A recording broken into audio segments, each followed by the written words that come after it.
बिस्मिल्लाहिर्रहमानिर्रहीम। हमारी डिस्कशन चल रही थी भाई फर्म इक्विलिब्रियम की, और फर्म इक्विलिब्रियम के अंदर हमें पता चला था कि हमने कॉस्ट और रेवेन्यू उसको देखेंगे तो मैक्सिमाइजेशन ऑफ प्रॉफिट कहाँ पे, किस आउटपुट के ऊपर फर्म का मैक्सिमम प्रॉफिट होगा, हम उस पॉइंट को ढूंढ सकेंगे। और पहले हमें डिस्कशंस करनी पड़ी थी कि we need to understand about cost of production. Cost of production को और प्रोडक्शन फंक्शन को हमें समझना पड़ेगा, फिर हम we will be able to pinpoint the ideal output level, ideal production level for any firm, any business. तो production के हवाले से हमारी डिस्कशन थी। फिर हमने देखा था उसमें कि लॉन्ग टर्म और शॉर्ट टर्म प्रोडक्शन क्या होती है। लॉन्ग टर्म प्रोडक्शन के अंदर फैक्टर ऑफ प्रोडक्शन फ्लेक्सिबल होते हैं, कोई फैक्टर ऑफ प्रोडक्शन लिमिट में आपको नहीं करता, आपकी प्रोडक्शन रुकती नहीं है। और शॉर्ट रन के अंदर हमें पता चला था कि शॉर्ट पीरियड इसमें at least one factor of production is fixed. इसमें आपकी प्रोडक्शन की कैपेसिटी रुक जाएगी, और लॉन्ग रन में no factor of production is fixed. कोई फिक्स नहीं है। आप जिसको बिल्डिंग को बढ़ाना चाहें, मशीन को बढ़ाना चाहें, anything you want to do you can do about it. Next हमारा जो टॉपिक है that is laws of return, जो हमारी डिस्कशन चल रही है प्रोडक्शन के हवाले से। हम प्रोडक्शन को देखना चाह रहे हैं कि ना बात आपकी ठीक है, लॉन्ग रन शॉर्ट रन की समझ आ गई, लेकिन सर ये जो प्रोडक्शन होती है, ये प्रोडक्शन किस तरह से होती है, एफिशिएंसी ऑफ प्रोडक्शन किस तरह की होती है, उसको थोड़ा सा हम समझना चाह रहे हैं। Efficiency related to the production function, उस टॉपिक को हम कहते हैं लॉज ऑफ रिटर्न। एफिशिएंसीज को जब हम प्रोडक्शन की एफिशिएंसीज को डिस्कस कर रहे हैं, उस टॉपिक को हम कहते हैं लॉज ऑफ रिटर्न। ये वो रिटर्न नहीं है कि गोलमाल रिटर्न और टार्जन की वापसी, उस तरह की चीज नहीं है। क्योंकि आप लोग 8 आने की, हमारे जमाने में 8 आने की छोटी छोटी किताबें मिलती थी, वो पढ़ी, उम्रे याद की, जंबीर और टार्जन की वापसी और टार्जन के और कारनामे भी पढ़ी, जैसे लॉट नुमान साहब ने बड़ी है, इमरान ने पढ़ी है, अच्छे टाइम होते थे। उम्र याद की कहानियां पढ़ी है। अच्छा, अब मेरे बच्चे नहीं पढ़ते, मैं तो उनको कहते कि थक गए, वो एक्सबॉक्स और कंप्यूटर और टीवी और मोबाइल से आगे सकते नहीं है। उनको जबरदस्ती मैंने लाइब्रेरी की मेंबरशिप भी दे दी, फिर भी थोड़े अरसे के लिए शौक था, उसके बाद फिर नहीं। I am trying on this कि बच्चों को किस तरह से रीडिंग के ऊपर लेकर है। अच्छा, रिश्ता नहीं पड़ी है, उम्र यार की तो भी बड़ी मदद होती थी, जो मर्जी निकालना है, और उसकी सलमानी टोपी का बड़ा कॉन्सेप्ट मजे का था। अच्छा चलो, ये तो एक टॉपिक से हट के वैसे जनरल डिस्कशन। अच्छा जी, तो लॉज ऑफ रिटर्न का मतलब क्या है? रिटर्न इस सेंस में कह रहे हैं कि जी हमने कहा था production is a function of relating A technical relationship between inputs and outputs. Output को हम रिटर्न्स कह रहे हैं। कैसे आप इस फंक्शन से क्या हासिल करेंगे, हासिल करने को आप रिटर्न को इस सूरत में हम बयान कर रहे हैं, यहाँ पे यूज कर रहे हैं। अच्छा, लॉज ऑफ रिटर्न क्या है? लॉज ऑफ रिटर्न में इकोनॉमिक्स भाइयों ने हमें समझाया, उन्होंने कहा जी कि ये समझ लीजिए कि ये लॉज ऑफ रिटर्न हम शॉर्ट टर्म के हवाले से बात करें।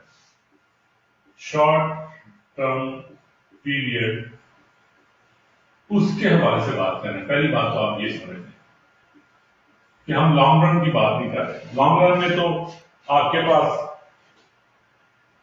फैक्टर ऑफ प्रोडक्शन अनलिमिटेड है, आप जितने मर्जी फैक्टर ऑफ प्रोडक्शन को इंगेज करना चाहें, बढ़ाना चाहें, कम करना चाहें, आप कर सकते हैं। लेकिन शॉर्ट रन के अंदर आपके पास लिमिटेड रिसोर्सेज हैं, उनसे जो रिटर्न हासिल करनी है, उनसे जो फायदा हासिल करना है, उसके लिए इकोनॉमिस्ट भाइयों ने हमें ये लॉ ऑफ रिटर्न्स की बात बताई। रिटर्न्स है, लॉ ऑफ रिटर्न्स की बात बताई जी। कहते हैं जी कि अगर आप लॉ ऑफ रिटर्न समझना चाहते हैं तो ये समझ लीजिए कि बाय अप्लाइंग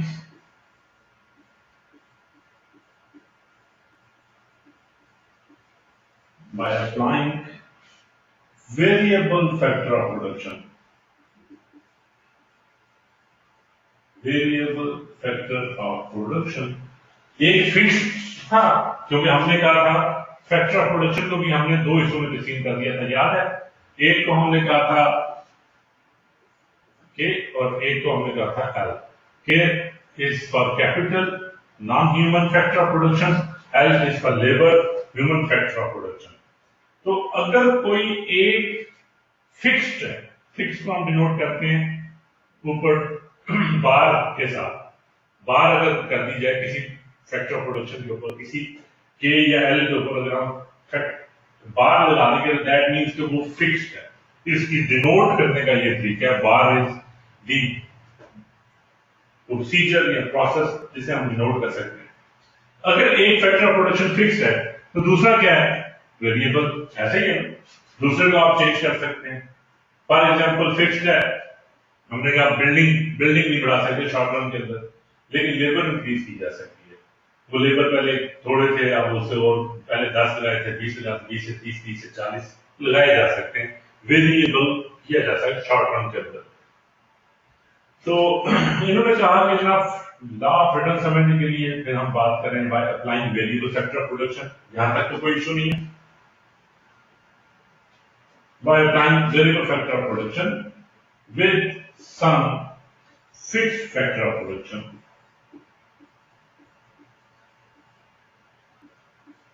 अब ये फिक्स्ड एफओपी आ गया जो हमने बात की थी। लेबर तो शायद हम चेंज कर सकते हैं, यहाँ पे अगर हम इसके ऊपर बात थी, इसके ऊपर नहीं थी, तो लेबर को हम चेंज कर सकते थे, वेरिएबल था, लेकिन जो आपकी बिल्डिंग थी वो फिक्स्ड था। मार्जिनल प्रोडक्ट, अब यहाँ पे कॉन्सेप्ट अब शुरू हो गया। By applying variable factor of production with some fixed factor of production, marginal product initially increases. Marginal product. अब marginal product क्या होता है? Marginal product क्या होता है? पहले एक मजदूर लगाया हुआ था, बिल्डिंग आपकी फिक्स थी, बिल्डिंग फिक्स थी, ये बिल्डिंग थी, इस बिल्डिंग के अंदर पहले एक मजदूर काम कर रहा था, और इस एक मजदूर से वन लेबर आउटपुट क्या थी? आउटपुट आप ले सकते थे, फॉर एग्जांपल 10 यूनिट्स। अब क्या कर रहे हैं? आपने एक लेबर और इंगेज किया।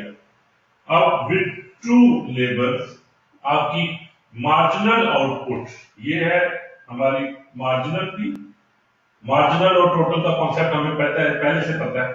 दिस इज हम कहते हैं मार्जिनल आउटपुट। मार्जिनल आउटपुट कह दें, प्रोडक्ट कह दें, रिटर्न कह दें, एक ही बात है। Marginal return, marginal output, marginal product एक ही बात है। Marginal output and total output, total output, total return, total product एक ही बात है। ये सिनोनिम्स के तौर पे इस्तेमाल होंगे, आउटपुट, प्रोडक्ट, रिटर्न सिनोनिम के तौर पे इस्तेमाल होंगे। मार्जिनल आउटपुट भी 10 थी और टोटल आउटपुट भी 10 थी। 2 लेबर्स इंगेज किए तो आपकी जो मार्जिनल आउटपुट है वो कह रहे हैं कि initially it will increase. Marginal output आपकी इंक्रीज करेगी। और टोटल आउटपुट क्या होगा, पहले लेबर से 10 थी, दूसरे लेबर से 15 आई, टोटल आउटपुट आपकी इंक्रीज करती जा रही है। ये लॉ ऑफ रिटर्न है। क्यों होगी? Marginal product initially increases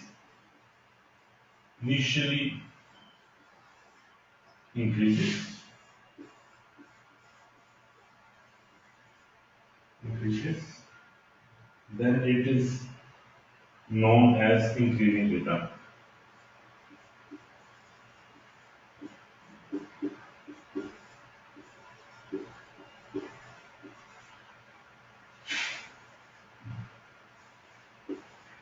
Law of increasing return.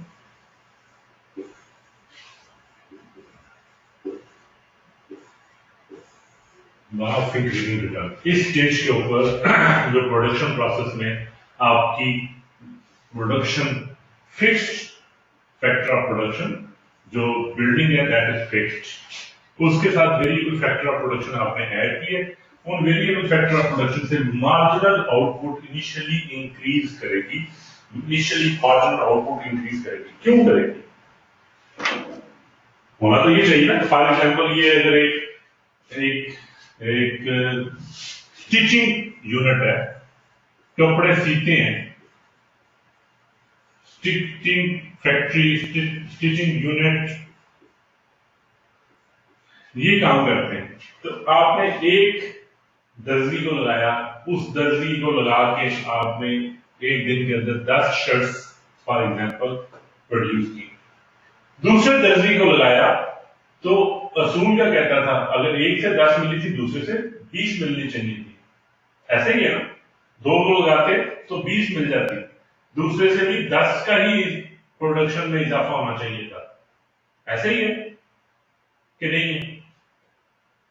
लेकिन दूसरे से हम यूनिट से दूसरे जो लेबर को, दूसरे दर्जी को जब हमने इंगेज किया तो उससे 10 यूनिट्स उसने नहीं बनाए, उसने 15 यूनिट्स का इजाफा किया, जो आपकी मार्जिनल आउटपुट और टोटल आउटपुट आपकी 20 की बजाय 25 हो गई। मार्जिनल आउटपुट में इजाफा हुआ, 10 की बजाय 15 हो गई। क्यों? क्वेश्चन होना चाहिए आपका, why this is the case? ये क्यों हुआ सर? ये तो लॉजिक नहीं बनती। अगर एक शख्स 10 यूनिट बना रहा है, दूसरे शख्स को भी चले 10 यूनिट ही बनाना चाहिए। अब उसकी आपने किस तरह से कह दिया कि उसके वो 15 यूनिट बनाएगा? उसके लिए हमें प्रोडक्शन प्रोसेस के अंदर एक होता है डिवीजन ऑफ लेबर का concept. Division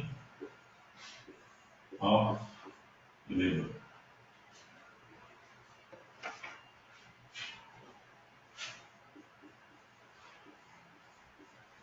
division of labor and specialization।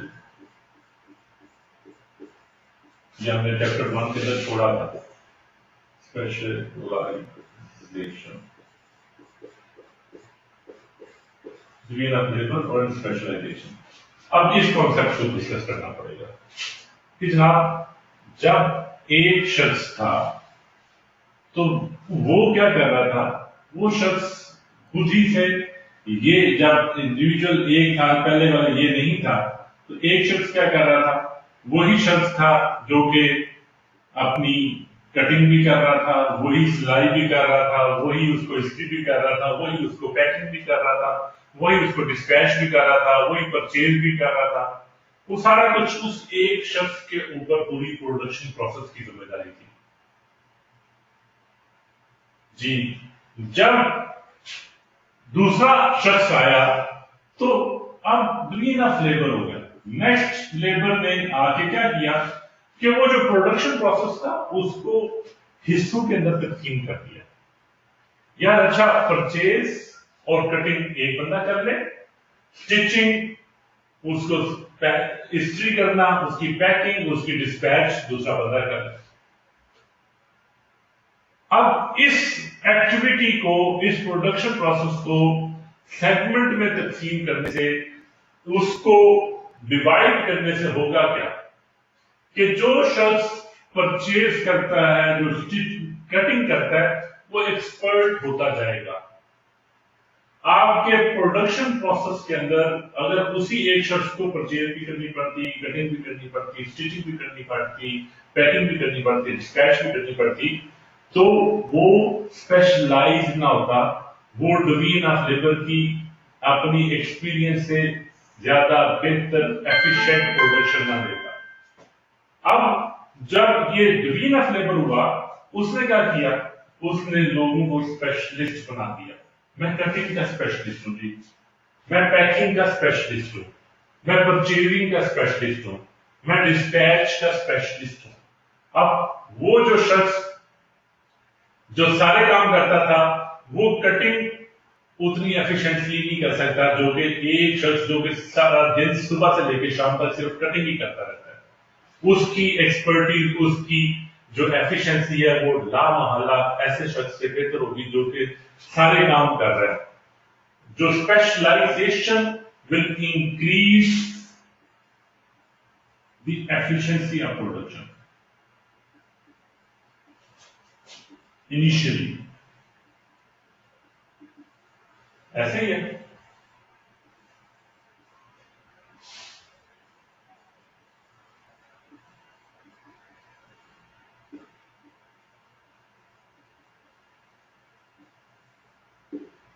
याद आया? ठीक है, क्लियर है। स्पेशलाइजेशन करते हैं। इसी वजह से जब हमने एग्जाम्पल बिल्ड की, तो इस एग्जाम्पल में कहा कि इनिशियली वो 10 यूनिट्स मार्जिनल यूनिट थे एक इंडिविजुअल लेबर के। जब दूसरा इंडिविजुअल लेबर आया तो उससे मार्जिनल यूनिट में इजाफा 15 यूनिट हुआ। क्यों हुआ?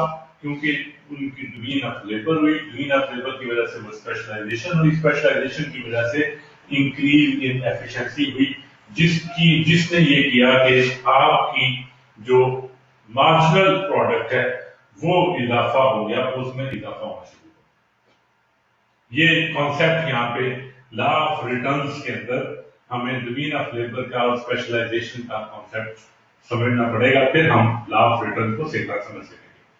वरना नॉर्मल वर्ल्ड में कहेंगे जी कि 10 यूनिट इसने बनाए थे, 10 ये बनाएगा, तो टोटल आउटपुट हमारी 20 होनी चाहिए, 25 नहीं होनी चाहिए।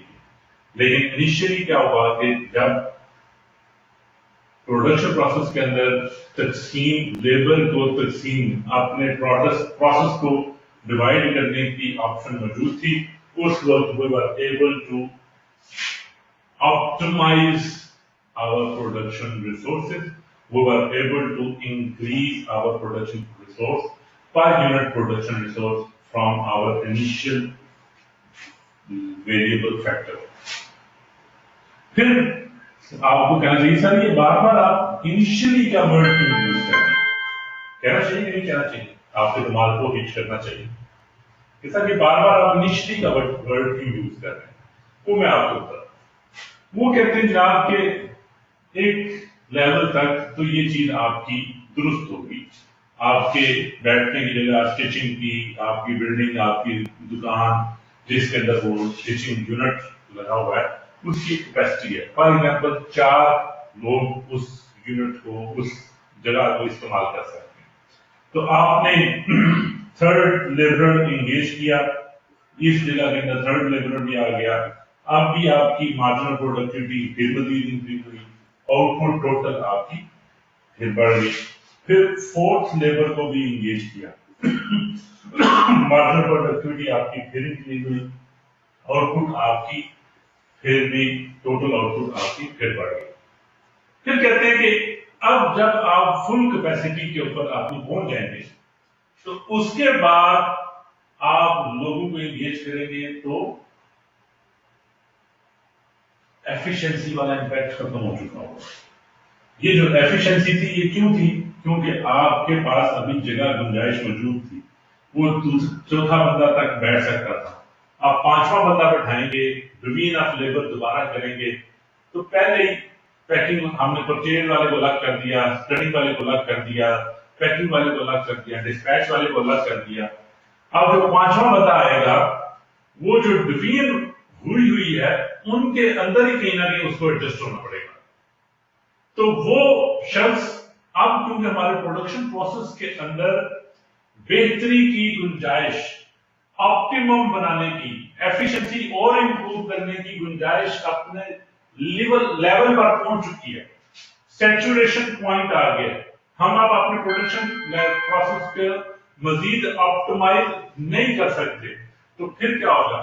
फिर कहते हैं कि जब ये लेवल आ जाएगा, आप छठा पांचवा फॉर एग्जाम्पल यहाँ पे इंगेज करेंगे, तो फिफ्थ लेवल के साथ आपकी मार्जिनल प्रोडक्टिविटी इंक्रीज नहीं होगी, आपकी आउटपुट बाहर वाली इंक्रीज जरूर हो जाएगी। टोटल आउटपुट पांचवा बंदा आया है तो उसमें कुछ ना कुछ, लेकिन वो आप एफिशिएंसी को नहीं बढ़ा पा रहा, प्रोडक्शन की एफिशिएंसी नहीं बढ़ पा रही। क्यों नहीं बढ़ पा रही? आप सैचुरेशन पॉइंट पे आ गए। ऑप्टिमाइज बिजली प्रोडक्शन हो सकती थी, वेरिएबल को फिक्स के साथ इंटरेक्ट करने के बाद जो ऑप्टिमाइजेशन हो सकती थी, वो ऑप्टिमाइजेशन हो चुकी है, और ultimately you will stuck with constant marginal output. इसको, इस लेवल को कहते हैं लॉ ऑफ कांस्टेंट रिटर्न।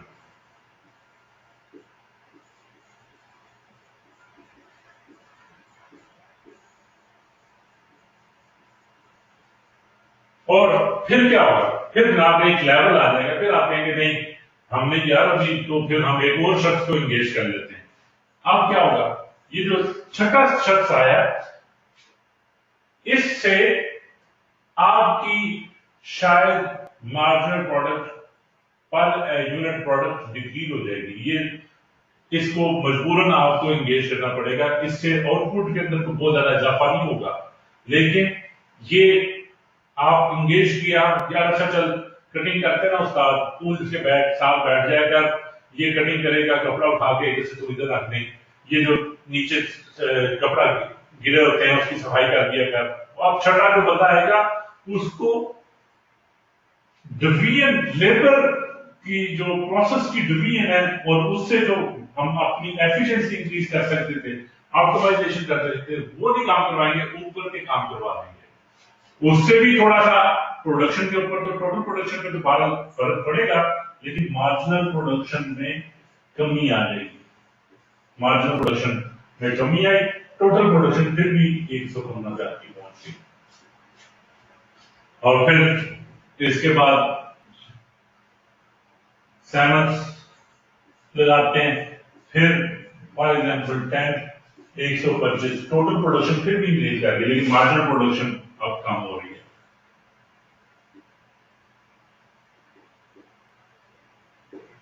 फिर 8 लगाते हैं, फॉर एग्जाम्पल 5 पे चला जाता है 130, 9 लगाते हैं 9 लेबर आया और 0 पे चले गए 130 पे, और अल्टीमेटली आपकी एक लेवल आएगा जब आपकी माइनस में चलना शुरू हो जाएगी, आपकी output would then marginal product will become minus. इतने ज्यादा लोग एक ही जगह पे आ जाएंगे कि उनसे प्रोडक्शन के ऊपर के कामों की भी में भी इजाफा नहीं होगा, इतने ज्यादा लोग आ जाएंगे, उनसे प्रोडक्शन में आउटपुट में कोई फर्क नहीं पड़ेगा। क्लियर है? और बल्कि पर यूनिट प्रोडक्शन हमारी कम होना शुरू हो जाएगी, और माइनस में हम टोटल प्रोडक्शन की हमारी डिक्रीजिंग की तरफ चलना शुरू हो जाएगी। क्लियर हो गया?